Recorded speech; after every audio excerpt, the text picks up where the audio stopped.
घटाएंगे तो कितना आ रहा है यहाँ पर फ़र्क 20,790 का आया है। ये फ़र्क आ रहा है। अब ये इसमें हमने कुछ नहीं कहा, जैसे कैलकुलेशन 7 CPC में हुआ था वैसे ही कैलकुलेशन हम 8 CPC में ला रहे हैं। अब 7 CPC में इतना फ़र्क था कि उसमें कैलकुलेशन 6 CPC के हिसाब से हुआ था, जो आपको मिलता था पे बैंड के हिसाब से। लेकिन ये नमस्कार दोस्तों, कैसे हैं आप? आशा करता हूं कि आप काफ़ी अच्छे होंगे। हमारे इस सरकारी कर्मचारी हब में आपका हार्दिक स्वागत है। तो यहाँ पर एक क्लियरेंस आपके पैसे को लेकर आया है। 8वें वेतन आयोग में आप सभी जानते हैं 18 से 24 महीने आपको लगने वाले हैं, लेकिन जो लास्ट में अमाउंट मिलती है आपको आखिर में, उसका क्लैरिफिकेशन यहाँ पर आ चुका है और एक मोटी रकम, एक मोटा पैसा आपके हाथ में आने वाला है। ठीक है, तो इस क्योंकि ये जो पैसा है ये आपको चौथे, पाँचवें, छठवें जैसे जैसे वेतन आयोग आगे बढ़ा, सभी वेतन आयोग में मिला है। कितना कितना मिला है और 8 CPC में आपके हाथ में कितना पैसा आने वाला है, ये चीज़ यहाँ पर सामने आई है।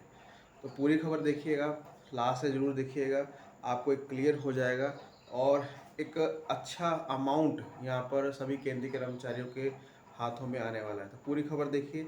अगर चैनल पे आप नए हैं, चैनल को आप ज़रूर सब्सक्राइब कर लें, साथ में आप घंटी का निशान दबा दें ताकि आने वाले वीडियो की नोटिफिकेशन आपको मिल सके, उसका फ़ायदा सबसे पहले आप ले पाएँ।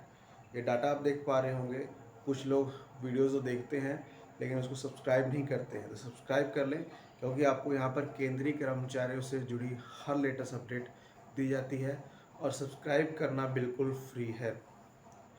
और जो भी मैं इन्फॉर्मेशन अभी दूंगा, जो भी आपको मैं PDF दूंगा, वो आपको डिस्क्रिप्शन बॉक्स में उसका लिंक मिल जाएगा, वहाँ से आप डाउनलोड कर सकते हैं। ठीक है, चलिए वीडियो शुरू करने से पहले एक डाटा आपके सामने मैं रखना चाहूँगा, क्योंकि अपने पैसे को जानने के लिए आपको वो डाटा जानना बहुत ज़रूरी है। ठीक है, अब मैं इसे डिस्क्रिप्शन बॉक्स में भी दे दूँगा, जैसे आप स्क्रीन पे भी देख पा रहे होंगे।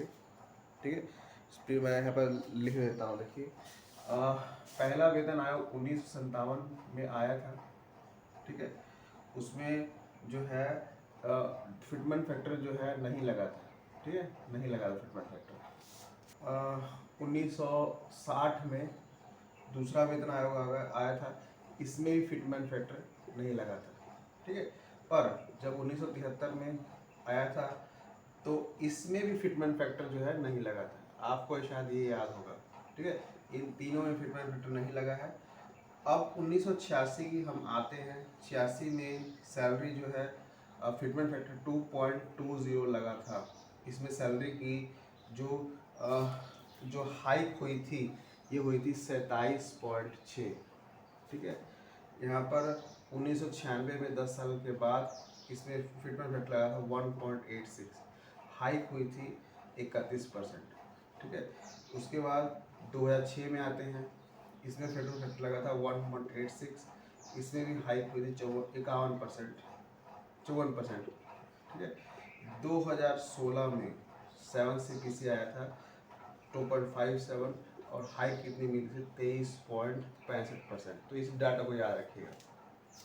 ठीक है, अब जो रिपोर्ट सामने आई है 2026 में फिटमेंट फैक्टर होने वाला है 2.50, हाइक मिलने वाली है 28 से 30% या 34%। तो फिर ये मंजीत सिंह जी का मैं आपको काफ़ी बार बताया भी है। ठीक है, क्योंकि हम ऑलरेडी 1.71 फिटमेंट फैक्टर पहुंच जाएंगे। 30 से 40% की बढ़ोतरी होती है, 2.50 के आसपास फिटमेंट फैक्टर पहुंच रहा है। ये फिटमेंट फैक्टर आपको होने वाला है। अब हम कैलकुलेशन पे आते हैं कि आपके हाथ में कितना पैसा यहाँ पर आने वाला है, इसको आपको ज़रूर देखिए। चलिए, तो वो कैलकुलेशन सामने लगा है तो सरकार देना चाहेगी आपको। तो चलिए इसको हम समझते हैं। एक कॉमन एम्प्लॉय अपना आप देख सकते हैं, जितना आपका बेसिक है 7 CPC, ठीक है, और 8 CPC। ठीक है, पहले मैं आपको ये कैलकुलेशन समझाने से पहले आपको ऊपर मैं दे रहा हूँ, देखिए अपनी स्क्रीन पे आप देख पा रहे होंगे 7 CPC में 7 से 8 महीने का आपको एरियर दिया गया था। तो सभी को आप डाटा भी आपको सामने है। सातवें में 6 से 8 महीने का एरियर आपको दिया गया था, क्योंकि ये रिपोर्ट जो है 1/1/2016 से लागू हो गई थी और इसे इम्प्लीमेंट किया गया था लास्ट में 16 में ही किया गया था, लेकिन 7-8 महीने बाद किया गया था। तो 7-8 महीने का एरियर दिया गया था। ये 6वें भी किया गया था, ये 5वें भी किया था। तो फिर आपको एरियर कंफर्म मिलना है। पर इस बार एक चीज़ खास हो रही है कि आपका जो वेतन आयोग है वो 1/1/2026 से लागू हो रहा है। और आ कब रहा है, आपको सैलरी मिलेगी 1/1/2028 में। ये कंफर्म है, ठीक है। तो चलिए हम कर लेते हैं कैलकुलेशन। किसी का बेसिक अगर मान लीजिए बेसिक 18,000 है, ठीक है, और डीए अभी उसका 60% चल रहा है, ठीक है। तो कितना बना 10,800 रुपये। और उसको ट्रांसपोर्ट अलाउंस जो है 7% अभी मिल रहा है सैलरी के बेसिक के हिसाब से। तो इसका 7% कितना हुआ 1260 रुपये, ठीक है। HRA मिनिमम लेके हमने चला है 10%, ठीक है। तो इसका 10% कितना हुआ 1800 रुपये, ठीक है। तो टोटल सैलरी कितनी बन गई, टोटल सैलरी बन गई 31,860 रुपये, जो एक कर्मचारी अभी ले रहा है, ठीक है। इतनी सैलरी बन गई। इस सैलरी को आप याद रखिएगा। अब 8 CPC में क्या होने वाला है, बेसिक पे 18,000 मल्टीप्लाई हो जाएगा 2.50 से, जो फिट में फिट आपको लगने वाला है। तो सैलरी कितनी हो गई यहाँ पर, आपकी सैलरी हो गई 45,000 रुपये। और इसकी मांग मनजीत सिंह जी कह दी है कि इससे तो कम होने वाला नहीं है। एक नॉर्मल कर्मचारी की सैलरी 45 से 43,000 के आसपास बेसिक उसका होना चाहिए, ठीक है। अब यहाँ पर डीए जो है 0 हो जाएगा, ठीक है। अब ट्रांसपोर्ट अलाउंस वही 7% लगना है, तो 45,000 पे 7% लगेगा, तो कितना हो गया यहाँ पर 3150 रुपये, ठीक है।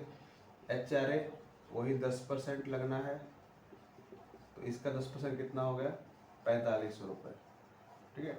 अब टोटल सैलरी कितनी हो गई, टोटल सैलरी हो गई यहाँ पर हमारे पास 52,650 रुपये। ये हमारी 8 CPC की सैलरी हो गई। कितना मिल रहा था 31,000 रुपये, कितनी हो गई 5260 रुपये। और एरियर निकालने के लिए हमें जो ओल्ड सैलरी है और नई सैलरी को घटाना पड़ता है। तो 52,650 रुपये में से 31,860 को हम जब हटाएंगे तो कितना आ रहा है यहाँ पर फ़र्क 20,790 रुपये का आया है। ये फ़र्क आ रहा है। अब ये इसमें हमने कुछ नहीं कहा, जैसे कैलकुलेशन 7 CPC में हुआ था वैसे ही कैलकुलेशन हम 8 CPC में ला रहे हैं। अब 7 CPC में इतना फ़र्क था कि उसमें कैलकुलेशन 6 CPC के हिसाब से हुआ था, जो आपको मिलता था पे बैंड के हिसाब से। लेकिन ये कैलकुलेशन बिल्कुल सिंपल है। अब 20,790 रुपये में आपको 18 महीने का एरियर मिलेगा, या 20,790 रुपये में आपको 24 महीने का एरियर मिलेगा। ये सरकार पर डिपेंड करता है, पर ये मिलेगा ज़रूर। जब 18 से मल्टीप्लाई करते हैं तो 3,74,220 रुपये बन रहा है। अगर हम 24 से मल्टीप्लाई करते हैं 4,98,960 रुपये बन रहा है, ठीक है। और ये अमाउंट सरकार देगी। अब इतनी अमाउंट देख कर आप ये मत सोचिए कि 3 लाख रुपए है, 4 लाख रुपए है, नहीं देगी। क्योंकि 6 CPC में ये हुआ था, बहुत मोटी अमाउंट आपको मिली थी और सरकार ने उसको किस्तों में दिया था। 7 CPC में भी यही हुआ था, अमाउंट जो बड़े स्केल वाले अमाउंट थी उसको किस्तों में मिला था, पूरा अमाउंट मिल गया था, ठीक है। तो ये पैसा आपको मिलने वाला है जब आपका वेतन आयोग लागू हो जाएगा, ये कंफर्म है, क्योंकि सरकार ने ये क्लियर कर दिया है, ठीक है। इसमें कोई दो राय नहीं है। यूनियन ने भी ये कह दिया है कि हमारा वेतन आयोग 1/1/2016 से 1/1/2026 ही लागू होगा, इसमें कोई दो राय नहीं है, ठीक है। हाँ, ये नुकसान हो सकता है कि जब यहाँ से हमने ये कैलकुलेट किया है TPT और HRA का साथ में ये ना हो, सिर्फ बेसिक का फ़र्क जोड़ के आपको जो है एरियर दिया जाए, इतना हम कह सकते हैं। लेकिन जब हम कैलकुलेशन करते हैं सभी वेतन आयोग के हिसाब से तो इतनी अमाउंट यहाँ पर बन रही है, ठीक है। तो वीडियो कैसी लगी आपको, वीडियो को आप शेयर जरूर करिएगा और अपनी राय कमेंट सेक्शन में ज़रूर बताइएगा। धन्यवाद।